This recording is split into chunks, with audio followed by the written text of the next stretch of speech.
I'm Charlie George and you're watching GoonerTube.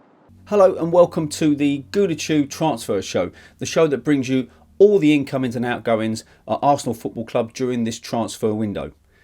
Now the transfer window closes on October the 5th, so we'll be bringing you as much news as we can as and when it happens. Firstly, let's talk about this man, Lucas Torreira. It was believed that he was speaking to the likes of Torino, and also Fiorentina were also interested in Lucas. But it's now believed that Lucas Torreira is in advanced talks and is speaking to the likes of Atletico Madrid and Diego Simeone. It's been one of those things where Torreira himself is now keen to join Simeone at the club, and the player has ended up rejecting 2 offers from Torino and Fiorentina to pursue that move to Atletico. So that's fueling speculation now that Thomas Partey will be coming in the opposite direction. However, of course, there's a 45 or 44.5 million pound buyout clause. So it makes you wonder whether there's going to be a Torreira plus cash deal, or we will sell Torreira to Atletico, and then we will go back and offer the buyout clause, which will be Torreira's money, which is speculated to be around the 22 to 23 million pound mark. So we will make a loss on Torreira, but as long as we can go back with that release clause money, that means that we can then get into talks with the likelihood of bringing Thomas Partey to the Emirates. Let us know your thoughts and feelings in the comment section below regarding how you feel about Thomas Partey coming to the Emirates. I think I know what you're going to say, because if it's anything like I'm thinking that Thomas Partey would suit the Premier League very, very well, and would also suit Arsenal's style of play, and we need a player like Thomas Partey in the team. It's a shame that Lucas hasn't really been given a run, and he's a fine player, but I think he will do better in a place like Atletico Madrid than he has ever done at Arsenal. He'll certainly get a better chance of playing at the higher level and probably get regular first team football. So I wish him all the best if he does go, but if it does mean that we're going to bring Thomas Partey into the fold and get him over at the Emirates, then I'm all for that. Let us know what you think. Now, here's an interesting one. Arsenal and Chelsea have been reported to be in bed together, and these reports have surfaced suggesting that the 2 London clubs may be able to help each other before the October the 5th deadline. Just talking about the Thomas Partey thing.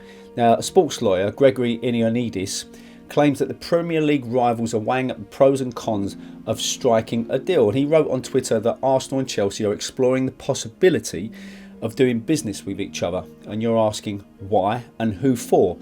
Well, Ioannidis has not necessarily named any players, but rumours are doing the rounds on social media that N'Golo Kante could be included in the deal.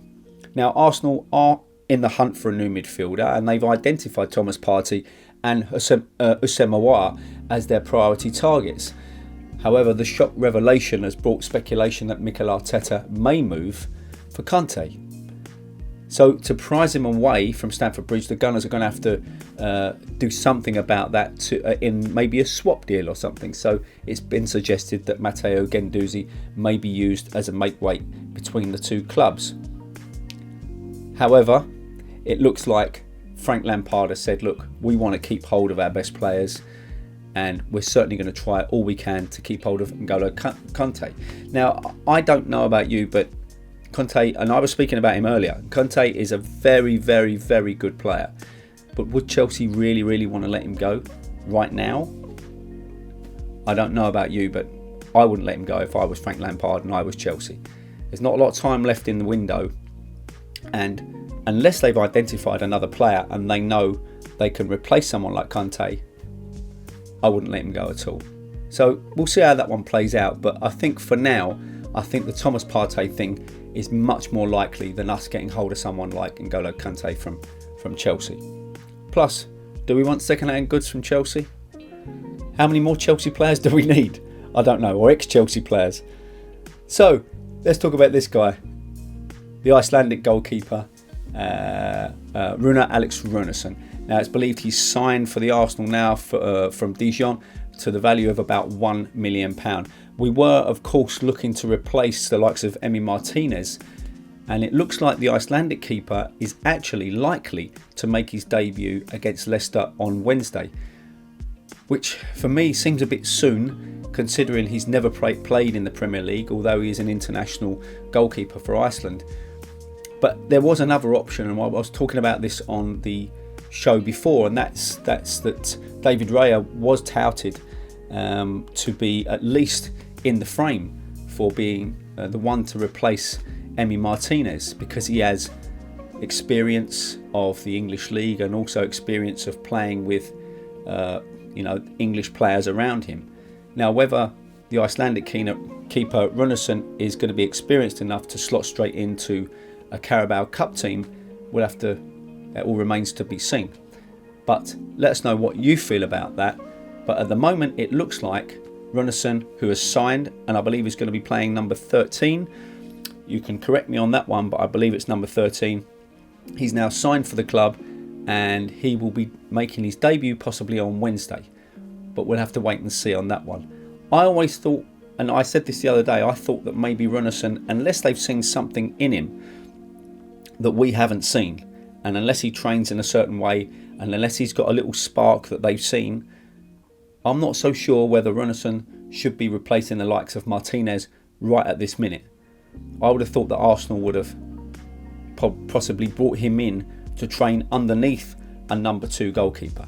But hey, I could be wrong, and maybe he's a lot better than I'm thinking he is, and they would know, because obviously they're sticking their necks out and they're signing the likes of Runarsson to replace, as it seems at the moment, Emi Martinez. So let's hope that £1 million fee is worth it, that we've signed a gem, or we've unearthed a gem in Alex Runarsson. Now, what we didn't know about Emi Martinez, we know now, and like I said before, a year ago, if Aston Villa had offered us £4 million for Emi Martinez, Arsenal would have probably bitten their hand off. So let's see how it goes with Alex Runarsson.